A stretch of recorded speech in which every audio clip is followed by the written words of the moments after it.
Hello everyone, welcome to my channel. I hope everyone is having a wonderful day. Before starting the video, please go ahead and hit the subscribe button and give this video a like up. Today on The Young and the Restless, Diane convinces Jack to go along with her designs. Claire talks Kyle into dinner with Victor, and Nate is determined to convince Damien to stay. All products and services featured are independently chosen by editors. However, Soaps.com may receive a commission on orders placed through its retail links, and the retailer may receive certain auditable data for accounting purposes. At the Abbott Manse, Jack finds Diane with her tablet, thinking about how she will transform the space. He's alarmed when he sees that this involves poofs from Morocco along with floor cushions. He assumes she's trying to get a reaction out of him. His wife asks if they are really that far apart on this. Jack does his best to force a smile. Diane adds he's not to take these suggestions so seriously. He was expecting to at least get some design plans before any choices were made. She thinks that we'll have to wait until he's being less resistant to change. Getting on the defensive, he insists the place already has a certain charm. Yes, it has, for decades. She jokes. He's afraid she might go minimalist, and she threatens she might go avocado green. It would mean a lot to her if he would have faith in her. She promises he won't be disappointed.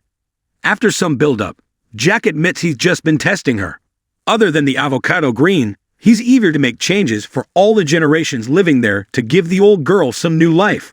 When she says it will be all tweaks and finessing, he likes that. He's taken aback when she announces it's time to pack. Jack assumes she's messing with him again, but she says they need to pack clothes to go on vacation, while the house is refreshed. He suggests they wait until summer and go to Italy. His wife informs him the design is done, and everything is on the way. This feels like a trick to him, but she says it's speed and efficiency, and leads him upstairs to pack. Kyle joins Claire on the lookout in Chancellor Park. From her demeanor, he immediately guesses she is upset and assumes it has to do with backing out of dinner.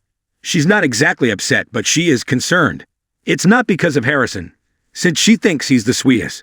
And it's not because Summer was there. It's because when she asked him about rescheduling, he texted, "If you insist." Kyle claims he was joking, but she doesn't believe it. They are having such a nice time together, she wants to share it with people. He explains that he doesn't hate the idea of dinner with her grandfather, but does think it will be futile. Regardless of how many dinners they have, he will still be Jack's son. Kyle can understand how much she cares about her grandfather and would never interfere with that. But do they really need his acceptance? Very much, she insists. He reminds her that her grandfather doesn't back down. She admits that's what everyone has told her, but she has no experience of it, and she's greedy for the impossible. It's a miracle she has a family who loves, and she's hoping for one miracle more. Kyle still thinks she's inviting disappointment. Claire wants things to be perfect, but assures him she won't walk away from him if her grandfather doesn't approve. He's happy to hear that, and tells her she deserves everything she wants. Apologizing again, Kyle regrets upsetting Claire.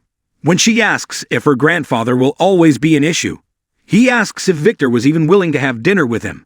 She admits he didn't agree to it, but reminds Kyle he backed out. Claire believes in him and is sure both of them are capable of meeting halfway. Kyle expresses doubt that Victor would go that far. Claire is sure Kyle thinks she's naive, but he insists he thinks she's fearless. Claire has no problem arguing with her grandfather because she knows he loves her. That means they can push the boundaries a little. Slapping his knee, Kyle suggests dinner with Victor. He's free tonight. Grateful, she gives him a kiss. Lily is at the bar in society, smiling at her phone when Victor wanders in. When he asks if she's happy to be working with her family again, she says she's happy to no longer be part of his toxic empire. Nikki joins her husband. She asks Lily, "Can't we try to embrace all's well that ends well?" Lily tells them she's happy to work with her family since they treat her with honesty and respect. No matter what excuses Nikki has, she used her, and she can't forgive that. After Victor walks off to a table, Nikki says her apologies were sincere and she would have loved for her to stay at Chancellor. Lily points out that would have meant the demotion, and Nikki says it's common to go up and down the corporate ladder.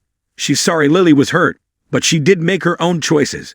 They wish her the best and look forward to putting this behind them. Before Lily can leave, she tells Victor there is something he could do if he wants to smooth things over. She needs some information on someone, no questions asked. The name is Damien Kane, and she can text him more later. The Newman agrees to look into it. After thanking him, Lily exits.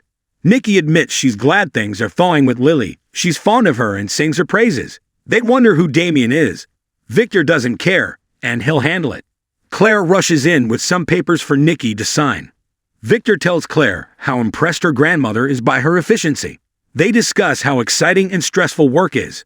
When they admit they have no plans for the night, Claire tells her grandfather she'd love them to have dinner. "I'd love that," he agrees.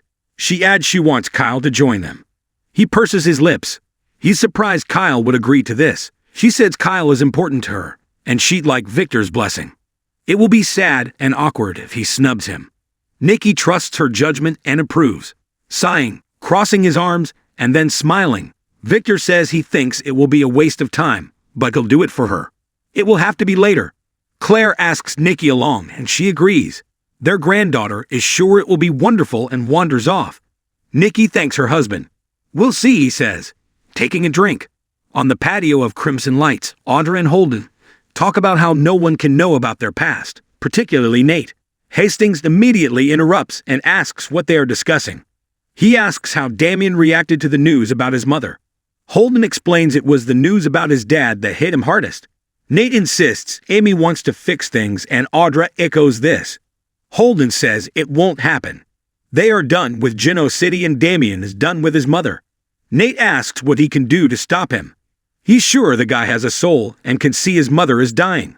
Holden admits Amy seems like a good person, but this is not his life and he won't harass his friend. He repeats that he and Damien are leaving in a few hours, so they should forget this. Once Holden walks away, Nate says this can't be how this ends for the family. Audra tells him there's only so much he can do, and there is family history he can't know. Damien has the facts. They don't even know why he stopped talking to his mother. Nate knows Amy needs forgiveness if she can get it. Taking his hand, Audra says not all endings are happy ones. They can only do their best. If he keeps pushing and Amy gets her hopes up, that may only cause more pain. Nate senses a shift in Audra and wonders if Holden said something that got her to change her mind about this. She claims he didn't say much and reminds Nate that he may be Damien's blood, but they are also strangers. This isn't good enough for Nate. He calls Damien and leaves a message, begging for another shot to convince him to stay. As Audra listens, she worries.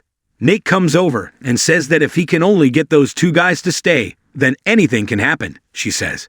Back at the Abbott Manse, Jack and Diane bring their luggage down the steps, and she repeats they need to be out of the way while her team works their magic. He wants to see the plans, but she's sure he'd get fixated on some minor detail. She knows why this scares him. The house is his touchstone. It's where his heart lives. But they will continue to make memories there, and the family will grow and evolve. The love will never change. That makes him tear up. Diane adds they can have a romantic getaway at the club and stay secluded in their room. Giggling, they kiss. Kyle joins them, and his father guesses he already knows all about the design plans. Kyle teases Jack by mentioning jackhammering and changing drapes. Jack has to take some deep breaths, and Kyle continues to taunt him. Diane tells her son he's a pot stirrer and leads Jack out, promising he will love it. After taking a look around, Jack takes a deep breath and exits. Claire calls Kyle to ask him to meet at society later. Her grandfather agreed to dinner. Seriously? He asks. She doesn't like his response, so he says he would be delighted. Getting off the phone, Kyle mutters to himself, into the lion's den. Back at Crimson Lights, Lily joins Audra and Nate, who complains about Damien's plans to leave. She thinks he should accept that, and Audra agrees. Amy has already been let down more than once. Nate doesn't want her to lose her last chance to say goodbye to her family. Lily can understand that. As long as he's still in Geno City, there's still a chance for all of us. Nate says. Audra slips onto the patio to make a call when Holden returns. She orders him out, and he begs her to meet him later for one drink before he goes. He can't leave without seeing her again. Next on The Young and the Restless, Victor reveals his revenge plot to Michael. Daniel gives Summer the third degree, and Jack and Diane make a big move.